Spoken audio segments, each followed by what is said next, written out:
ხვალ 21 დეკემბერს 23 დეკემბრის ჩათვლით ღია სივრცეში ინკლუზიური ცეკვის სპექტაკლი სახელწოდებით კონტაქტის ზონა გაიმართება.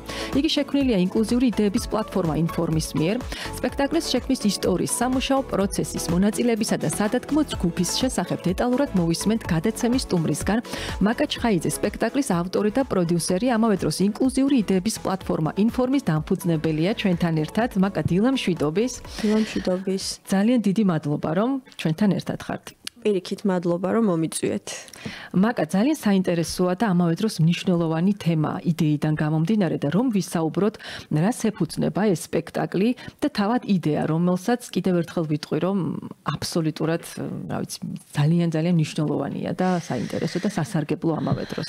კი ბატონო, ესე იგი, სპექტაკლს ქვია კონტაქტის ზონა. დიახ. და მთელი სპექტაკლის იდეა ეფუძნება იმას, თუ როგორ შეიძლება დავამყაროთ და რამდენნაირი შეიძლება იყოს კონტაქტი, რომელსაც ჩვენ ვამყარებთ გარე სამყაროსთან, საკუთარ თავთან, სხვა ადამიანებთან, ჩვენს სხეულთან, ჩვენს ფიზიკურ მოცემულობასთან და ასე შემდეგ. ჩვენ საქმიანობა 2022 წელს დავიწყეთ, ამ დროს დაფუძნდა ჩვენი ორგანიზაცია. და მთელი ამ დროის განმავლობაში ჩვენ კიდევ სხვა სპექტაკლიც გავაკეთეთ. ეს არის ჩვენი მეორე უკვე საავტორო სპექტაკლი და მთელი ამ დროის მანძილზე მე ვაკვირდებოდი აი ამ დინამიკას, როგორ ვითარდებოდა ჩვენი მუშაობა და ჩვენი მონაწილეებს შორის კავშირები როგორ დგებოდა და ჩავთვალე, რომ ძალიან საინტერესო იქნებოდა უფრო ღრმად გვეკვлия აი ეს კონტაქტის თემა. იმიტომ რომ როდესაც ინკლუზიაზე ვსაუბრობ, ზუსტად კონტაქტი არის ის, რაც ადამიანებს დააძლევინებს ყველა იმ სტიგმას და ესე ვთქვათ, შეზღუდულ შეხედულებებს ადამიანებსა და ადამიანების ჯგუფების შესახებ. ამიტომ ვფიქრობ, რომ კონტაქტი, კომუნიკაცია, ერთმანეთის გაცნობა და ერთმანეთთან ახლოს მისვლა. გამარჯვების და ხელის ჩამორთმევის მიღმა არის ძალიან მნიშვნელოვანი იმისთვის, რომ ჩვენ გავიაზროთ, რას ნიშნავს ინკლუზია და ადამიანების ინტეგრაცია. ძალიან საინტერესოა ალბათ თავად მუშაობის სპეციფიკა. სარეპეტიციო პერიოდი ერთ-ერთი მნიშვნელოვანი ნაწილია, ბუნებრივია, ვიდრე ყველაფერი საბოლოო სახეს მიიღებს. რა არის ხოლმე ამ დროს მთავარი სირთულე გამოწვევა როგორც მონაწილეებისთვის, ისე სადადგმო ჯგუფისთვის? იცით რა, ეს კონკრეტული სპექტაკლი არის ძალიან ესეთი ექსპერიმენტული იდეას ეფუძნება, იმიტომ რომ ჩვენ მე შევკრიბე 3 ქორეოგრაფი, 3 მუსიკოსი და აი ამ კონტაქტის თემაზე თითოეულ ამ მუსიკოს და ქორეოგრაფს უნდა შეემუშავებინა კონცეფცია და შემდეგ უკვე აი ნოლიდან ვიწყებდით ამ კონცეფციის დამუშავებას ჩვენს ჯგუფთან ერთად. მე მინდა აღვნიშნო, რომ ეს არის აბსოლუტურად ინკლუზიური სპექტაკლი, სადაც მონაწილეობენ როგორც შეზღუდული შესაძლებლობის მქონე ადამიანები, ასევე პროფესიონალი მოცეკვავეები, მსახიობები და ამ სპექტაკლს აქვს თავისი ორიგინალი მუსიკა, რომელსაც სამი არაჩვეულებრივი კომპოზიტორი ქმნის. აი თავისთავად უკვე სირთულე იყო, ანუ იდეის დასაწყისიდანვე, იმიტომ რომ ფაქტიურად ჩვენ არაფერი არ გვქონდა და ჩვენი დაკვირვების და აი თვითონ პროცესის მიმდინარეობიდან გამომდინარე უნდა შექმნილიყო მთლიანი დადგმა. ეს იყო ესეთი მიდგომა, რომ ის მასალა, რაც იქნებოდა ქორეოგრაფია, ეს უნდა წამოსულიყო თვითონ მონაწილეებისგან. და 3 სხვადასხვა ნაწარმოებია, ხო, გაერთიანებული? 3 სხვადასხვა დამოუკიდებელი ქორეოგრაფიული ნაწარმოებია, რომელსაც 3 თვის განმავლობაში ამ ჯგუფებმა დამოუკიდებლად იმუშავეს და შემდეგ უკვე ჩვენ ვაერთიანებთ ამას, ისე რომ აი ეს გადაბმა და თითოეულ ამ 3 ეპიზოდს შორისაც რო შედგეს ესეთი კონტაქტის ზონა. თავისთავად აი ამ პრინციპით თავი რო დავანებოთ იმას, რომ ესეთ ინკლუზიურ ჯგუფს აქვს თავისი სპეციფიკა, რა თქმა უნდა, აი ამ ექსპერიმენტულობიდან გამომდინარე კიდე დაემატა ეს დამატებითი სირთულე. თუმცა მე ძალიან ამას სირთულეს ვერ დავარქმევდი, ეს იყო უფრო მეტად საინტერესო კვლევის პროცესი, როგორ შეიძლება გაიხსნას ადამიანები და როგორ შეიძლება გაიხსნას აი ის კონტაქტის ზონა ადამიანებს შორის, რომლის მიღმაც უფრო მეტად შეგვიძლია საკუთარი თავის გამოხატვა, საკუთარ გრძნობებზე, გამოცდილებებზე, ჩვენს შეგრძნებებზე საუბარი და ამის გამოხატვა. ეს რთულიც და საინტერესო პროცესიც არის თავისუფლად. ნამდვილად. დასწე რომ მონაწილეებზე რომ ვისაუბროთ და შემოქმედებით გუნდზე დეტალურად ვინ არიან ეს ადამიანები, რომ ჩვენ რადიო მსმენელს ვუამბობთ. ესე იგი ჩვენი დასი, აი ინფორმ ინკლუზიური იდეების პლატფორმა პლატფორმას უკვე 1 წელზე დიდი ხანია ყავს ესეთი ინკლუზიური ჯგუფი, 7 შეზღუდული შესაძლებლობის და 7 პროფესიონალი მოცეკვავე, რომლებიც მუდმივად სტაბილურად ერთად მუშაობენ. თუმცა ამის გარდა ჩვენ ყოველ სპექტაკლზე ვიწვევთ დამატებით რომელიმე არტისტს ან ესეთ სხვადასხვა პროფილის მქონე შემოქმედს, რომელიც ითანამშრომლებს ჩვენს ჯგუფთან. ამ შემთხვევაში, ეს 7 შეზღუდული შესაძლებლობის მქონე მონაწილეობს აქ ჩვენს 3 ქორეოგრაფი, ეს არის ნათია ჩიკვაიძე, ვალერია ხრიპაჩი და ვერონიკა წიხონოვა. ეს 3 ქორეოგრაფი საქართველოში ცხოვრობს, აქ მოვაწეობს და მუსიკას რაც შეეხება, ყავს 3 კომპოზიტორი, ანუშკა ჩხეიძე, ნინო დავაძე და გვანცა ენუქიძე. გვანცა ასევე მსახიობიც არის და თამაშობს ერთ-ერთ ეპიზოდში. და ამ ყველაფრის რეჟისორულ გადაწყვეტას, დრამატურგიის გამართვას, ერთმანეთთან დაკავშირებას, ამ ყველაფერზე მუშაობს დათო ხორბალაძე, რეჟისორი.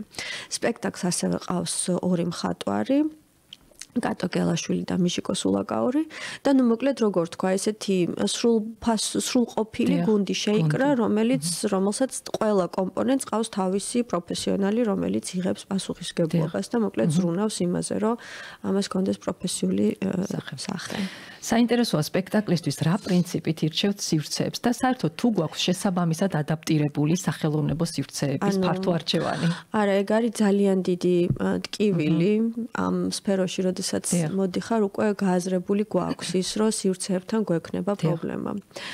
ამ კონტაქტის ზონას რაც შეეხება, ამ სპექტაკლს რაც შეეხება, ჩემი იდეა არის ის, რომ ეს სპექტაკლი გამეორდეს სხვადასხვა დამოუკიდებელ სახელოვნებო სივრცეებში, იმიტომ რომ ჩვენი მიზანი, როგორც ინფორმის მიზანი არის ის, რომ ეს ინკლუზიურობა შევიტანოთ თანამედროვე სახელოვნებო პროცესებში და ეს დამოუკიდებელი სივრცეები, რა თქმა უნდა, ამ პროცესების, მთავარი აქტორები არიან, ხო? თუმცა მე ვერ ვიტყვი, რომ რომელიმე ეს სივრცე არის შესაბამისად ადაპტირებული, რომ ყველა ადამიანს მიუწვდებოდეს ხელი. მაგრამ იმის გამო, რომ ასეთი სივრცეები არ არსებობს, ჩვენ ვერ გავჩერდებით. და ამიტომ მე შევარჩიე ეს დამოუკიდებელი სივრცეები იმისთვის, რომ ჩვენ ეს ინკლუზიურობა დავაფიქსიროთ, რომ რაღაცნაირად განაცხადი გავაკეთოთ, რომ ჩვენ აქ ვართ, ეს მაყურებელიც არსებობს, ამ სივრცეებს ასეთი სტუმრებით შესაძლებელია ყავდეს და აუცილებელია ყველა სივრცემ, არ არის აუცილებელი რომ რაღაც მაინც და მაინც ლიფტი ან ესეთი ძალიან მაღალ ტექნოლოგიურად, მაგრამ ელემენტარულად მაინც რომ დავიწყოთ სრუნვად იმაზე, რომ ადამიანებმა შეძლონ ამ სივრცეებში მოსვლა. უშუალოდ ღია სივრცეზეც მინდა 2 სიტყვა თქვა.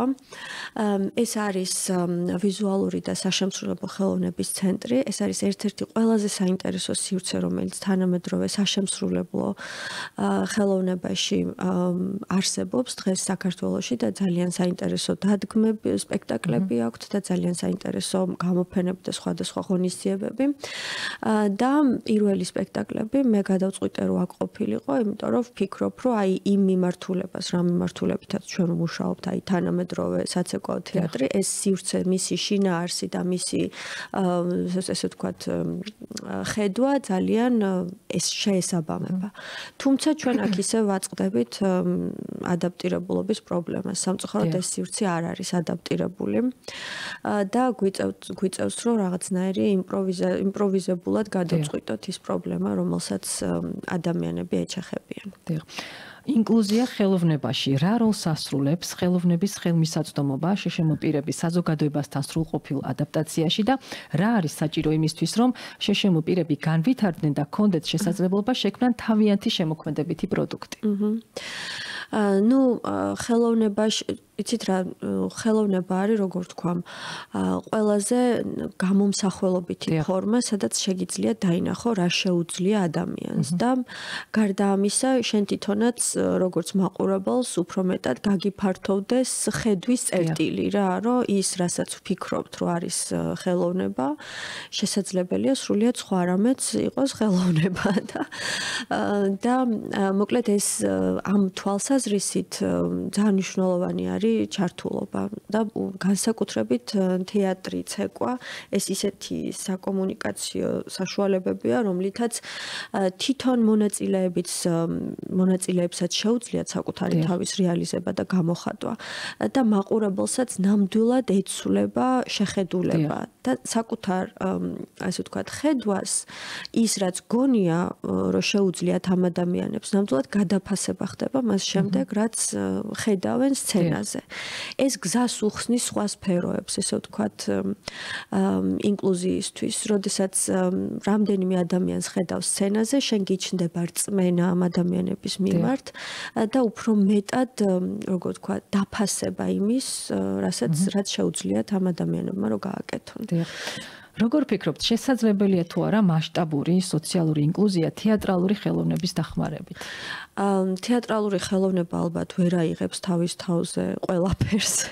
მაგრამ ერთ-ერთი მას შეუძლია რომ გახდეს აი რაღაცნაირი ილუსტრაცია, არა ილუსტრაცია, არამედ ნიმუში იმის როგორ შეიძლება რომ ეს ყველაფერი გაკეთდეს, აი ეს როგორც თქვი, რომ შეიძლება აჩვენოს უფრო ფართო აუდიტორიას ეს ადამიანები მიაქცევინოს ყურადღება ამ პრობლემის მიმართ, მაგრამ რა თქმა უნდა ეს თეატრალური ხელოვნება არ არის ყველაფრის წამალი და ყველა პრობლემას ეს ვერ გადაწყვეტს. რა თქმა უნდა. რაც შეეხება ინკლუზიური იდეების პლატფორმა Informs. თქვენ ხართ ამ არაჩვეულებრივი პლატფორმის დამფუძნებელი და რომ გითხრათ, მთავარი პრინციპი რა იყო გამოწვევა ამ ჩემთვის მე დიდი ხანი მე თვითონ პროფესიით მსახიობი ვარ, თუმცა არ მივსდევ ჩემ პროფესიას, მსახიობი ვარ და ასევე ფსიქოლოგი. და მრავალი წლის განმავლობაში ვმუშაობ ამ თემაზე, ინკლუზიურ სპექტაკლებში. ვაკეთებდი ჩემს მეგობრებთან ერთად და ასევე სხვადასხვა კულტურულ პროექტებზე ვმუშაობდი. ყოველთვის მქონდა იმის განცდა, რომ თანამედროვე ხელოვნება არის ნამდვილად თანამედროვე და ის მიყვება იმ პრობლემურ საკითხებს, რომელიც ახლა საზოგადოებაში დგას და ჩვენ ხედავთ არაერთ ჯგუფს, რომელსაც ძალიან დაეხმარა თანამედროვე ხელოვნების ში გამოხატვა ამ პრობლემების, რომ უფრო მეტად ხილული და თვალსაჩინო გამხდარიყვნენ საზოგადოებისთვის. თუმცა შეზღუდული შესაძლებლობის მქონე ადამიანები და მათთან დაკავშირებული თემები ჯერჯერობით არ არის რატომღაც ჩვენს ქვეყანაში აქტუალური თანამედროვე ხელოვნებისთვის. ამიტომ მე ვფიქრე, რომ შესავსებია ეს რაღაცა ნაპრალი და მე შემიძლია შევქმნა ისეთი პლატფორმა, სადაც აი ზუსტად ამ აქტუალურ ხელოვანებს, რომლებიც ახლა ნამდვილად ქმნიან თანამედროვე არტს, მე მათ მივცემდი შესაძლებლობას, რომ თანამშრომლად ერთმანეთთან და გაცნობოდნენ იმ ადამიანებს და იმ ჯგუფს, შეზღუდული შესაძლებლობის მქონე ადამიანებს, რომლებიც ცოტათი არა, კარგად დისტანცირებულები არიან საზოგადოების დიდი ნაწილისგან და მათ შორისაც კი, ვისაც აინტერესებს ამ თემებზე საუბარი, არსებობს რაღაცნაირი ბარიერი, რომ მათ უჭირთ ამ ადამიანებთან მისვლა, იმიტომ რომ შიშობენ, რომ შეიძლება რაღაცა დააზიანონ, რაღაცა არიციან როგორ იმუშაონ და ასე შემდეგ. ეს პლატფორმა შეიქმნა იმისთვის, რომ მოკლედ აი ეს გამბედაობა მივცეთ, დავეხმაროთ ამ ადამიანებს, რომ წაიშალოს აი ეს ზღვარი, ხო? ჩვენ ძირითადად ვმუშაობთ საშემსრულებლო ხელოვნების მიმართულებით, თეატრი და ცეკვა. როგორც აღნიშნე, ყავს ესეთი ჯგუფი ხელოვანების, რომლებთანაც შეუძლიათ დაინტერესებულ ხელოვანებს იმუშაონ. და აი საინტერესოა, რა არის საჭირო საზოგადოების მხრიდან სრული ინტეგრაციისთვის? აი ეს კედელი, ბარიერი, რომელსაც სამწუხაროდ ნებზით-უნებლიეთ გვაქვს აღმართული, ხო? რა საშუალებებით შეიძლება რომ მოვახდინოთ სრული ინტეგრირება? ძალიან მნიშვნელოვანია, რომ ჩვენ დავინახოთ ეს პირველ რიგში დავინახოთ ეს ადამიანები და ჩვენ თავთან ვაღიაროთ, რომ ჩვენი საზოგადოება არის ძალიან განსხვავებული და მრავალფეროვანი და ყველა განსხვავებულ ადამიანს უნდა ჰქონდეს ისეთივე უფლებები და ისეთივე თანასწორი შესაძლებლობები საკუთარი ინტერესების და საკუთარი შესაძლებლობების რეალიზების, როგორც ნებისმიერ აი სტანდარტულად რო აღვიქვათ ესეთი ტიპური განვითარების მქონე ადამიანი. აი, როდესაც ჩვენ დავინახავთ და ვაღიარებთ აი ამას მე უფრო ადვილი იქნება იმ სირთულების დაძლევა, რაც ზოგადად ახლავს ამ ინტეგრაციას. რა ვიცი, მე ვფიქრობ, რომ ძირითადად ადამიანების გონება და შეხედულება უნდა შეიცვალოს განსხვავებული ადამიანების მიმართ და საერთოდ აი ეს განსხვავებულობა უნდა მივიღოთ როგორც მოცემულობა, რომ ჩვენც ყველანი რაღაცით განსხვავდებით ერთმანეთისგან და ერთმანეთისთვის საჭირო არის ხელის შეწყობა იმისთვის, რომ რაღაცნაირად შეიქმნას ჰარმონიული, მრავალფეროვანი და ამით გამდიდრებული საზოგადოება. დიახ, გეთანხმებით. და რაც შეეხება ხვალინდელ სპექტაკლს, მაინტერესებს სარეპეტიციო სამუშაოებისთვის რამდენად გქონდათ კომფორტული გარემო და რამდენ ხანს გრძელდებოდა სპექტაკლი? ჩვენ სექტემბრიდან ვმუშაობთ ამ სპექტაკლზე. კი, კომფორტული გარემო ნამდვილად არის. ჩვენს რეპეტიციებზე ძალიან დიდი მხიარულება და სიამოვნებით სავსე გარემო არის. ეხლა უკვე გადავედით ღია სივრცეში და ბოლო ერთი კვირა უკვე იქ რეპეტიციობთ. რა თქმა უნდა, უკვე ვღელავთ, ველოდებით მაყურებელთან შეხვედრას. ძალიან გვინდა რომ ყავდეს მიუხედავად იმისა, რომ ეს დეკემბრის ბოლო ისეთი დატვირთულია ყველა ადამიანისთვის და რთულია გამონახო დრო, მე მაინც მინდა ვთხოვო ჩვენ საზოგადოებას დაგვიჭირონ მხარი, იმიტომ რომ ძალიან ბევრი ვიშრომეთ იმისთვის, რომ ეს სპექტაკლი მაყურებელს ენახა, ძალიან ელოდება ჩვენი ყველა მონაწილე მაყურებელთან შეხვედრას და დარწმუნებული ვარ, რომ აი ეს 1 საათი, რომელსაც ჩვენთან ერთად გაატარებენ, ძალიან სასიამოვნო და დასამახსოვრებელი იქნება ყველა მაყურებლისთვის. და კიდევ ერთხელ ჩვენ რადიო მსმენელს რომ ვუთხრათ, როდის და სად იმართება ტერიტორიულად. ეს არის 21, 22 და 23 დეკემბერს ვიზუალური და საშემსრულებლო ხელოვნების ცენტრში ღია სივრცე, ეს არის ბერი გაბრიელ სალოსის გამზირზე. საღამოს 8 საათზე ბილეთების შეძენა, ბილეთები რა თქმა უნდა იყიდება და შეძენა შესაძლებელია ბილეთები ჯიზე. ძალიან დიდი მადლობა ასეთი მნიშვნელოვანი პროექტისთვის და უაღრესად საინტერესო საუბრისთვის. რა თქმა უნდა, წარმატებებს გისურვებთ და მომავალშიც სიამოვნებით გელოდებით მომდევნო პროექტებზე სასაუბროთ. ჩვენ რადიო მსმენელს კი შევახსენებთ, რომ გადაცემის სტუმარი გახდათ მაკა ჩხაიძე, ინკლუზიური ცეკვის სპექტაკლის ავტორი და პროდიუსერი და ამავე დროს ინკლუზიური იდეების პლატფორმა ინფორმის დამფუძნებელი.